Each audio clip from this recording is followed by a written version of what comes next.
ମୁଁ ଯେଉଁଠି ଚାକିରି କରିଥିଲି ସେଠି ଏକ ଗୁପ୍ତ ରୁମ୍ ଥିଲା। ଗୁପ୍ତ ରୁମ୍ ଏଇଥିପାଇଁ କହୁଛି ଯେ ଆମ ଭଳି ଲୋକମାନଙ୍କୁ ସେଠି ଯିବାର ଅନୁମତି ନଥିଲା। ଯଦି ଆମେ ଭୁଲରେ ସେଠିକି ଚାଲି ବି ଯାଉଥିଲୁ ତ ଆମକୁ ସେଠି ଫେରିଆସିବା ପାଇଁ କୌଣସି ନା କୌଣସି ଲୋକ ଇସାରା କରୁଥିଲା, ଆଉ ଦ୍ୱିତୀୟ ଥର ସେଠିକି ଯିବା ପାଇଁ କଡ଼ାକଡ଼ି ଭାବରେ ମନା କରିଦେଉଥିଲା। ଏ କଥାରେ ଆମକୁ କୌଣସି ଆପତ୍ତି ନଥିଲା, କାହିଁକି ନା ଆମ କାମ ତ ହୋଟେଲରେ ଡ୍ୟୁଟି କରିବାର ଥିଲା। ହେଲେ ଗୋଟେ କର୍ମଚାରୀ ସବୁବେଳେ ସେହି ରୁମ୍ ଆଖପାଖରେ ଘୁରି ବୁଲେ। ଆଜି ବି ମୁଁ ପ୍ରତିଦିନ ପରି ଦେଖିଲି ଯେ ୱେଟର ଅମିତ ସେହି ରୁମ୍ ଆଡ଼କୁ ଯାଉଛି। ମୋର ଇଚ୍ଛା ହେଲା ଯେ ମୁଁ ତା ପିଛା କରିବି, ତା ସହିତ ଯାଇ ଦେଖିବି ଯେ ଏ ରୁମ୍ରେ ଏମିତି କ'ଣ ଅଛି ଯେ ସେଠିକି ସାଧାରଣ ୱେଟରଙ୍କୁ ଯିବା ପାଇଁ ମନା ଅଛି। ଏହା ଭାବି ମୁଁ ଅମିତର ପଛେ ପଛେ ଯିବାକୁ ଲାଗିଲି। ସେ ଅର୍ଡର ଅନୁଯାୟୀ ସେ ରୁମ୍ ଆଡ଼କୁ ମୁହଁ କରି ଆଗକୁ ବଢ଼ି ଚାଲିଥିଲା। ମୁଁ ତା ପଛ ପଛେ ସେ ଯାଉଥିବା ରାସ୍ତାରେ ବଢ଼ି ଚାଲିଲି। ଠିକ୍ ସେତିକିବେଳେ ସେ ପଛକୁ ବୁଲି ପଡ଼ି ମୋତେ ଦେଖିଲା, ଆଉ କଡ଼ା ନଜରରେ ମୋତେ ବଡ଼ ବଡ଼ ଆଖିରେ ଚାହିଁ କହିଲା କି ନିଜ ଜୀବନର ଶତ୍ରୁ କାହିଁକି ବନୁଛୁ? ଏ ରୁମ୍ କେବଳ କିଛି ଲୋକଙ୍କୁ ଯିବାର ଅନୁମତି ଅଛି।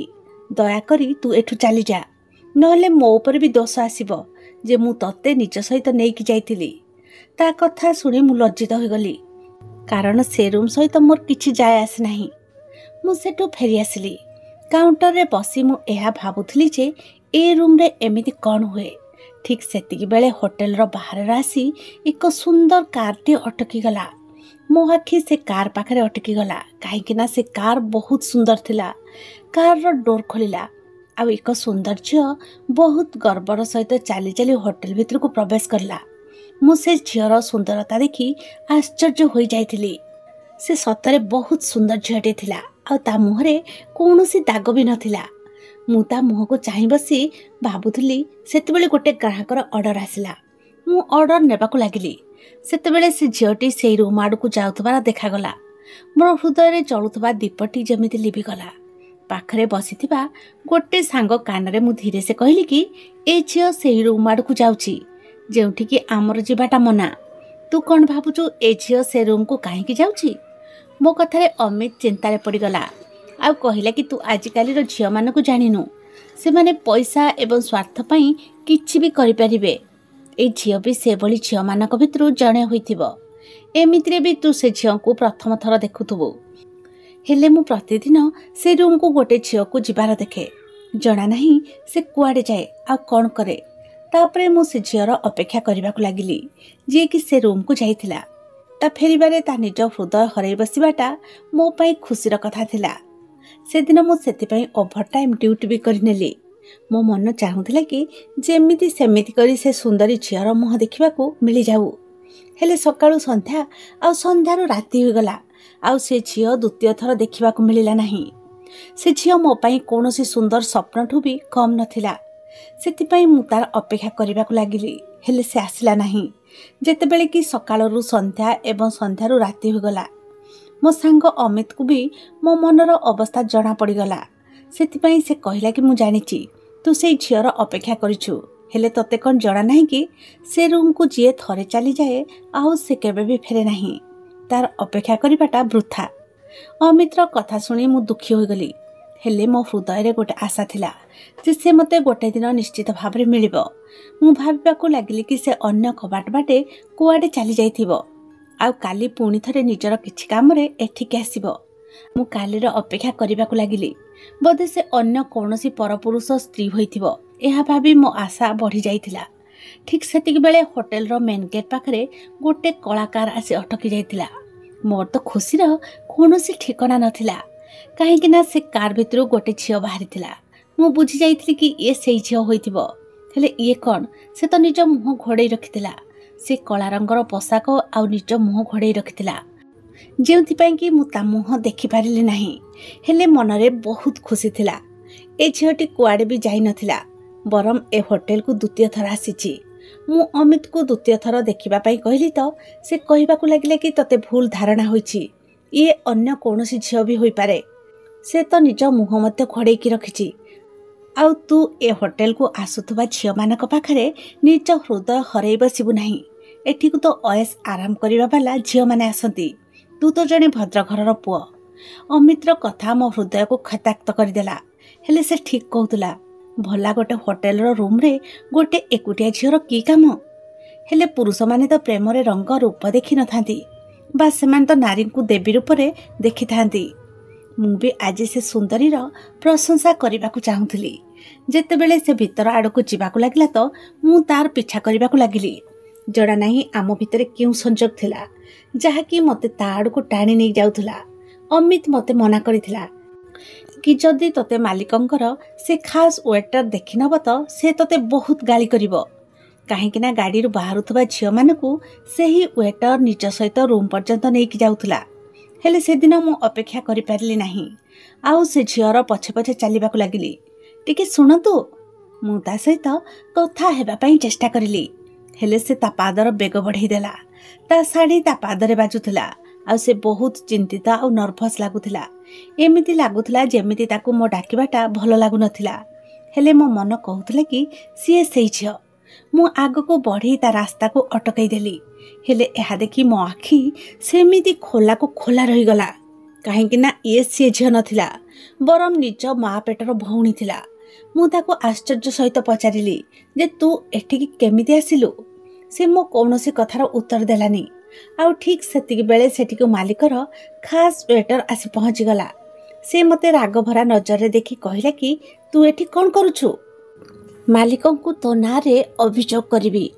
ଲାଗୁଛି କି ଆଜିକାଲି ତୁ ଏଇ ରୁମ୍ ପାଖରେ ବେଶୀ ବୁଲିବାକୁ ଲାଗୁଛୁ। ତୋତେ ସାବାଡ଼ କରିବାକୁ ହେବ। ସେ ମୋତେ ତା ରାଗ ଦେଖେଇଲା। ହେଲେ ମୋ ଉପରେ କୌଣସି ଫରକ ପଡ଼ିଲା ନାହିଁ, କାହିଁକିନା ମୋ ନିଜ ଭଉଣୀ ଆଜି ସେ ରୁମ୍କୁ ଯାଉଥିଲା, ଆଉ ମୁଁ ଅପେକ୍ଷା କରିପାରୁନଥିଲି। ଇଚ୍ଛା ତ ହେଉଥିଲା କି ମୁଁ ତାକୁ ସେଇ ରୁମ୍ରୁ ଟାଣି ବାହାରକୁ ନେଇ ଆସେ, କାହିଁକିନା ସେ ରୁମ୍କୁ ଆଜି ପର୍ଯ୍ୟନ୍ତ ଯେଉଁ ଝିଅମାନେ ଯାଇଥିଲେ ସେମାନେ ଆଜି ପର୍ଯ୍ୟନ୍ତ ଫେରିକି ଆସିନାହାନ୍ତି। ହେଲେ ମୁଁ କାହାକୁ ବି କିଛି କହିପାରୁନଥିଲି ଯେ ମୋ ଭଉଣୀ ଏ ହୋଟେଲର ସେ ଗୁପ୍ତ ରୁମ୍କୁ ଯାଇଛି ବୋଲି, କାହିଁକିନା ଏହା ମୋ ଇଜ୍ଜତର କଥା ଥିଲା। ମୁଁ କାହାକୁ ସାହାଯ୍ୟ ମଧ୍ୟ ମାଗି ପାରିନଥାନ୍ତି। ମୁଁ ସେ ୱେଟର କଥାରେ ମୁଣ୍ଡ ତଳକୁ କରି ସେଠୁ ଚାଲି ଆସିଲି, କାହିଁକିନା ସେ ସମୟରେ ସିକ୍ୟୁରିଟି ଗାର୍ଡ ବି ସେଇଠି ଛିଡ଼ା ହୋଇ ମୋତେ ଦେଖୁଥିଲା। ହୋଟେଲର ଏତେ ବଡ଼ ମ୍ୟାନେଜମେଣ୍ଟ ସହିତ ପଙ୍ଗା ନେବାଟା ମୋ ହାତରେ ନଥିଲା। ତାପରେ ମୁଁ ନୀରବ ହୋଇ ଫେରିଆସି କାଉଣ୍ଟରରେ ଅମିତ ପାଖରେ ବସିଗଲି। ସେ କହିଲା କି ଭାଉଜଙ୍କର ଦର୍ଶନ ହେଇଗଲା କି? ମୋ ପାଖରେ ତା ପ୍ରଶ୍ନର କୌଣସି ଉତ୍ତର ନଥିଲା।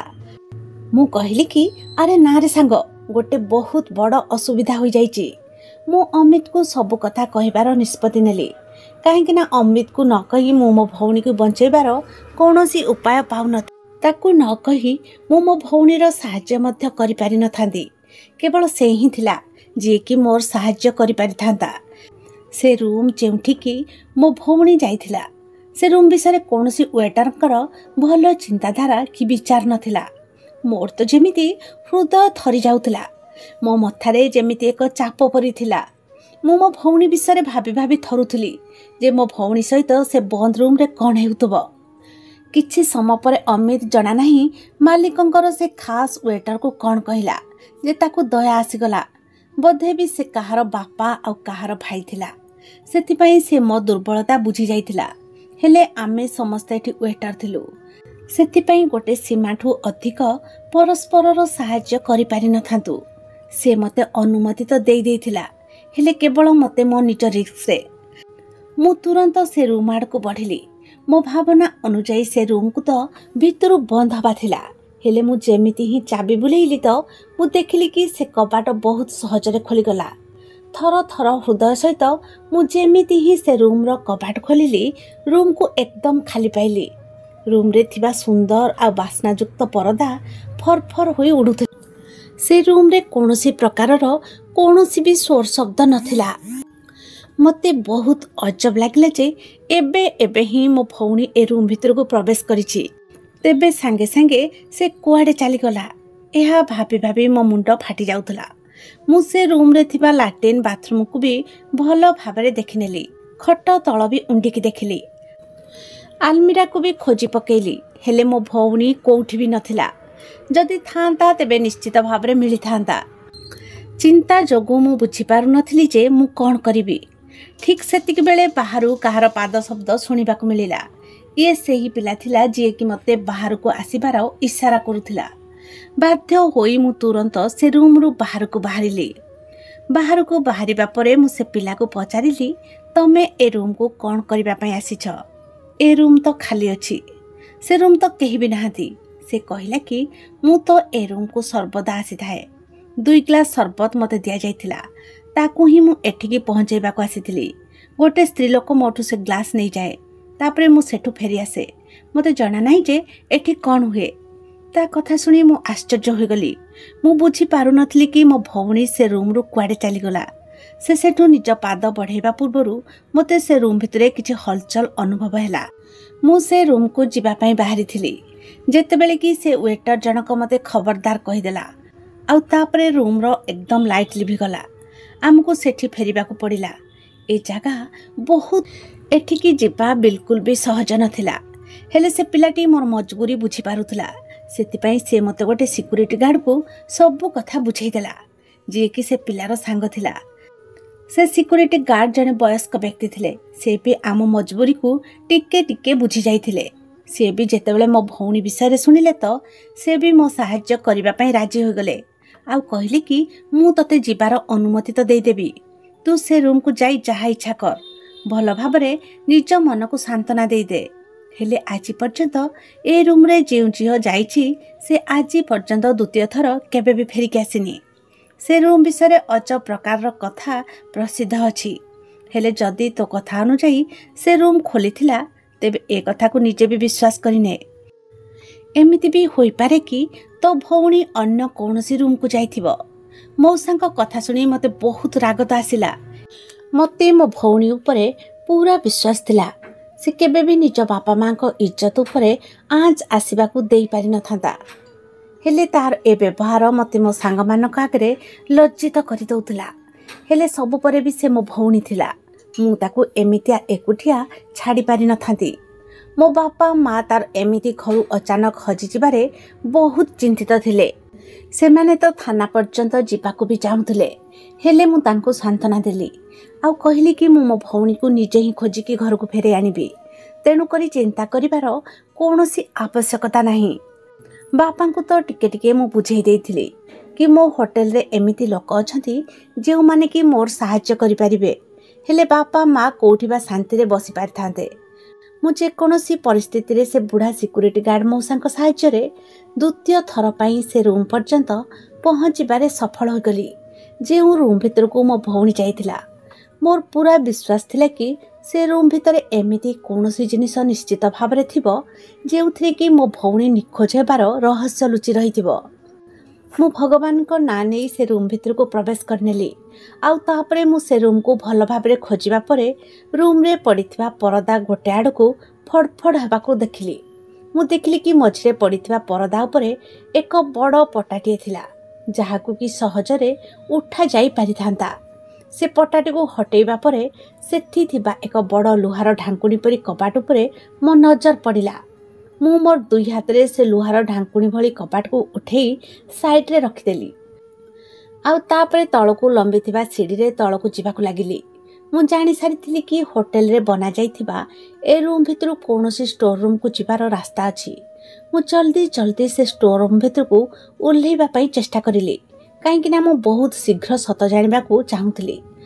आउ तापरे भितर को जिबा परे मते किछि एमिति देखिबा को मिलिला, जाहाकू देखिबा मात्र के मो होश उड़ी गला।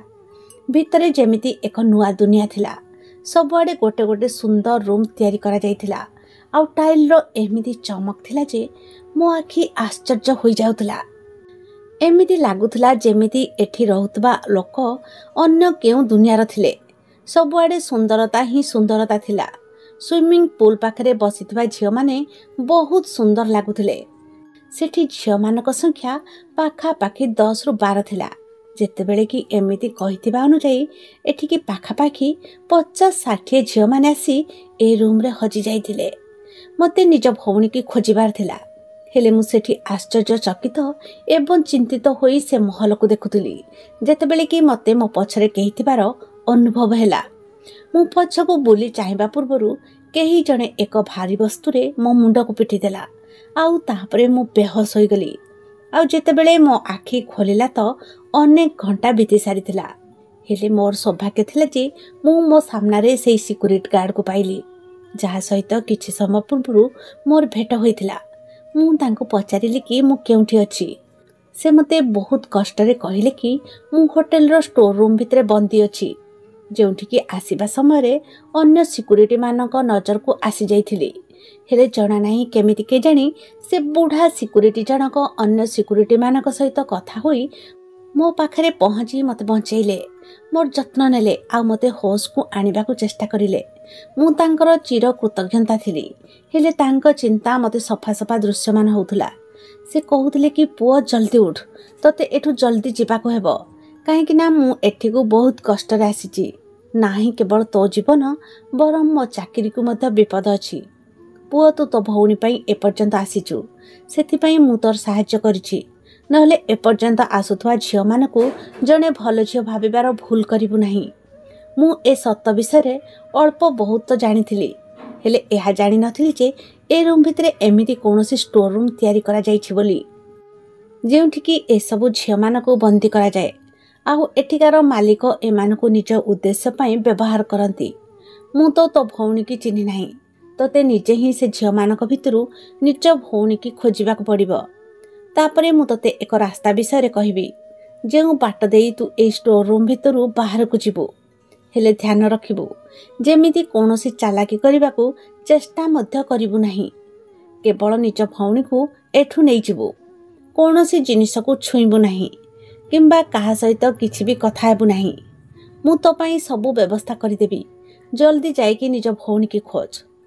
ମୁଁ ସେ ବୁଢ଼ା ମଉସାଙ୍କ କଥା ଶୁଣିବା ପରେ ସେଠୁ ଉଠିଲି ଆଉ ଉଠିକି ଅନ୍ୟ ରୁମ୍କୁ ଚାଲି ଆସିଲି, ଯାହାକୁ ଏକ ଖୋଲା ହଲ୍ ପରି ଥିଲା। ମୋ ନଜର ସେଇ ଝିଅମାନଙ୍କ ଉପରେ ପଡ଼ିଲା, ଯିଏକି ନିରୀହ ଚେହେରା ବନେଇ ସବୁ ଝିଅମାନଙ୍କଠୁ ଅଲଗା ଲାଗୁଥିଲା। ମୋତେ ଜଲ୍ଦି ଜଲ୍ଦି ନିଜ ଭଉଣୀକୁ ଖୋଜିବାର ଥିଲା, ହେଲେ ମୋତେ ଏହାର ଆବଶ୍ୟକତା ପଡ଼ିଲା ନାହିଁ। ମୋ ଭଉଣୀ ଭିତରୁ କୌଣସି ରୁମ୍ରୁ ଦୌଡ଼ି ଦୌଡ଼ି ଆସି ମୋତେ ଜାବୁଡ଼ି ଧରିଲା ଆଉ ଜୋର ଜୋରରେ କାନ୍ଦିବାକୁ ଲାଗିଲା। ନିଜ ଭଉଣୀକୁ ଏମିତି ଅବସ୍ଥାରେ ଦେଖି ମୋ ମୁଣ୍ଡ ଲାଜରେ ତଳକୁ ନେଇଗଲା ଆଉ ବିନା କୌଣସି କଥାବାର୍ତ୍ତାରେ ମୁଁ ତାକୁ ସେଠୁ ବାହାରକୁ ନେଇ ଆସିଲି। ଗାର୍ଡ କହିଥିବା ବାଟ ଅନୁଯାୟୀ ମୁଁ ସେଠୁ ବାହାରକୁ ବାହାରିଗଲି। ହେଲେ ସେ ଝିଅର ଚିନ୍ତା ମୋତେ ଏବେ ବି ଭିତରୁ ଚିନ୍ତିତ କରୁଥିଲା। ମୁଁ ତାକୁ ବି ଏ ନର୍କରୁ ବାହାର କରିବାକୁ ଚାହୁଁଥିଲି। ସତ କହିବାକୁ ଗଲେ ମୋର ପ୍ରଥମ ନଜର ତା ଉପରେ ହିଁ ପଡ଼ିଥିଲା, ହେଲେ ମୋତେ ମୋ ଭଉଣୀର ଇଜ୍ଜତର ବେଶୀ ଚିନ୍ତା ଥିଲା। ସେଥିପାଇଁ ସବୁଠୁ ପ୍ରଥମେ ମୁଁ ମୋ ଭଉଣୀକୁ ହିଁ ସେଠୁ ବାହାରକୁ ଆଣିଲି। ମୋ ଭଉଣୀ ମୋତେ କ୍ଷମା ମାଗିବାକୁ ଲାଗିଲା। ମୁଁ ତାର କୌଣସି କଥାରେ ବେଶୀ ଧ୍ୟାନ ଦେଲି ନାହିଁ, ବାସ୍ ତାକୁ ଜଲ୍ଦି ଗାଡ଼ିରେ ବସି ଘରକୁ ନେଇ ଆସିଲି। ଘରକୁ ଆସିବା ପରେ ମୁଁ ତାକୁ ଗାଡ଼ିରୁ ଟାଣି ଟାଣି ବାହାରକୁ ବାହାର କରିଦେଲି ଆଉ ମୋ ବାପା ମାଙ୍କ ସାମ୍ନାରେ କୌଣସି ଅପରାଧୀ ଭଳି ହାଜର କରେଇଲି। ସେ ବି ଡରରେ ଥରୁଥିଲା।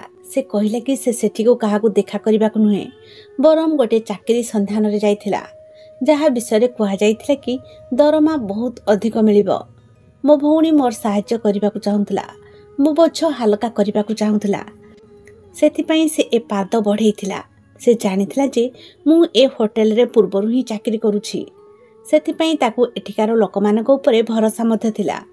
କାହିଁକି ନା ମୁଁ ଘରେ ମୋ ବସ୍ ଏବଂ ନିଜ ହୋଟେଲର ମ୍ୟାନେଜମେଣ୍ଟ ବିଷୟରେ ବହୁତ ପ୍ରଶଂସା କରୁଥିଲି। ସେ ମୋତେ କିଛି ନ କହି ନିଜ ଚାକିରିର ସରପ୍ରାଇଜ୍ ଦେବାକୁ ଚାହୁଁଥିଲା। ହେଲେ ମୋ ଭଉଣୀକୁ ବୋଧେ ଏ ନିର୍ଦ୍ଦୟ ଦୁନିଆ ବିଷୟରେ କିଛି ଜଣା ନଥିଲା। ଏହା ଜରୁରୀ ନୁହେଁ କି ସବୁ ଭଲ ଦେଖାଯାଉଥିବା ମଣିଷ ବି ଭଲ ହୋଇଥିବେ ବୋଲି। ତାର ଅନେକ ପ୍ରକାରର ରଙ୍ଗ ରୂପ ବି ଥାଇପାରେ। ଆମେ ସମସ୍ତେ ଭଗବାନଙ୍କୁ ଅନେକ ଅନେକ ଧନ୍ୟବାଦ ଜଣାଇଥିଲୁ ଯେ ମୋ ଭଉଣୀ ଏକ ବହୁତ ବଡ଼ ଦୁର୍ଘଟଣାରୁ ବଞ୍ଚିଗଲା। ମୁଁ ଅମିତ ଆଉ ତା ସାଙ୍ଗ ଏବଂ ସେ ସିକ୍ୟୁରିଟି ଗାର୍ଡ ମଉସାଙ୍କ ସହିତ ପୁଣି ଥରେ କଥା ହେଲି। ଏ ହୋଟେଲକୁ ପୋଲିସମାନଙ୍କ ସାହାଯ୍ୟ ଦ୍ୱାରା ଭୁଲ ବାଟରୁ ଯିବା ପୂର୍ବରୁ ଏଇ ନିରୀହ ଝିଅମାନଙ୍କ ଜୀବନ ବର୍ବାଦ ହେବା ପୂର୍ବରୁ ଅଟକା ଯାଉ। ହେଲେ ସେ ମୋତେ ଏହା କହି ଚୁପ୍ କରାଇ ଦେଇଥିଲେ ଯେ ଏ ଦେଶର ନ୍ୟାୟ ବିକ୍ରି ହୋଇଯାଇଥାଏ। ତୁ ଏ ଚେଷ୍ଟା କରିବୁ ତେବେ ନିଜ ଜୀବନ ମଧ୍ୟ ହରେଇ ବସିବୁ। ଯାହା ହେଲା ତାକୁ ଭୁଲିଯା। ହେଲେ ମୁଁ ଆଜି ପର୍ଯ୍ୟନ୍ତ ସେ ସୁନ୍ଦରୀ ଝିଅର ଚେହେରାକୁ ଭୁଲି ପାରିନି, ଯାହାକୁ କି ମୁଁ ପ୍ରଥମ ଥର ସେ ହୋଟେଲର କବାଟ ଦେଇ ଭିତରକୁ ଆସିବାର ଦେଖିଥିଲି। ମୁଁ ମୋ ଭଉଣୀର ଇଜ୍ଜତ ବଞ୍ଚାଇବାରେ ତ ସଫଳ ହୋଇଗଲି, ହେଲେ ନିଜ ଭଲ ପାଇବାକୁ ହରେଇ ସବୁଦିନ ପାଇଁ ନିଜକୁ ହାରିଗଲା ଭଳି ଅନୁଭବ କରୁଛି। ଆଉ ଆଜି ବି ମୁଁ ନିଜକୁ ସେ ସବୁ ଝିଅମାନଙ୍କର ଦୋଷୀ ବୋଲି ଭାବୁଛି। ତ ଶ୍ରୋତା ବନ୍ଧୁମାନେ, ଏହା ଥିଲା ଆଜିର କାହାଣୀ। ଆଉ ଏ କାହାଣୀକୁ ନେଇ ଆପଣମାନଙ୍କର ରାୟ କ'ଣ ନିଶ୍ଚୟ ଜଣାଇବେ। ରହୁଛି, ଜୟ ଜଗନ୍ନାଥ।